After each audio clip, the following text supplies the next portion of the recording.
युवराज सिंह जिसने इंडिया को 2011 का वर्ल्ड कप जिताया, और अब वही युवराज सिंह ईडी के सवालों के घेराव में है। और रीजन एक बैटिंग ऐप स्कैंडल। 22 सितंबर दिल्ली ईडी हेडक्वार्टर्स। सुबह से शाम तक युवराज सिंह ईडी के सवालों का सामना करते रहे। सवाल तो सीधे थे, कॉन्ट्रैक्ट किसने बनाया, पैसे कहां से आए, इंडिया से या बाहर से, इलीगैलिटी का उन्हें पता नहीं था। पर असली कहानी इन सवालों के पीछे छिपे एक बहुत ही बड़े मनी लॉन्ड्रिंग जाल की है। अगर आपको लग रहा है कि इसमें सिर्फ और सिर्फ युवराज सिंह ही इन्वॉल्व है, तो मैं आपको बता दूं इसमें कोई भी दूध का धुला नहीं। ईडी ने पहले ही सुरेश रैना, शिखर धवन और रॉबिन उथप्पा जैसे क्रिकेटर से पूछताछ की थी। बॉलीवुड से भी बड़े नाम अब रडार पर आ चुके हैं। मिमी चक्रवर्ती, अंकुश हाजरा और अवनीशी जैन और सोनू सूद को भी ईडी का समन भेजा गया। मतलब स्पोर्ट्स और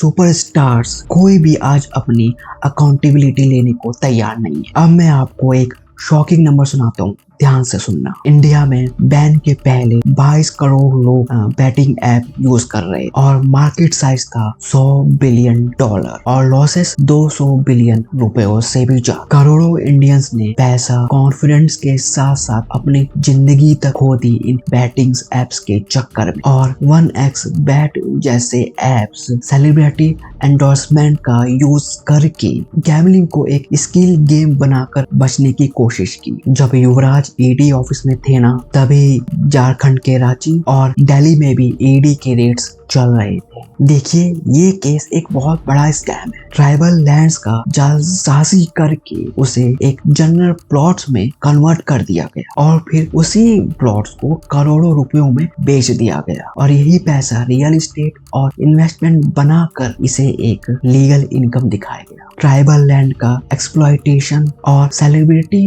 एंडोर्समेंट मिसयूज किया गया और दोनों ही स्कैंडल एक ही दिन एक्सपोज हो गए। ये सारे केसेस एक ही बात दिखाते हैं, इलीगल मनी गेम में यहाँ पे कोई भी सेफ नहीं है, ना सेलिब्रिटीज, ना पॉलिटिशियंस, ना रियल एस्टेट्स के लॉबीज। अब सबका सवाल ये है, क्या ईडी इन बड़े नाम को विटनेस मानेगा या एक्यूज्ड भी? युवराज सिंह के 7 घंटे के ग्रिलिंग से शुरू हुआ ये चैप्टर अब आगे कहां तक जाएगा, ये स्टोरी अभी तक खत्म नहीं हुई।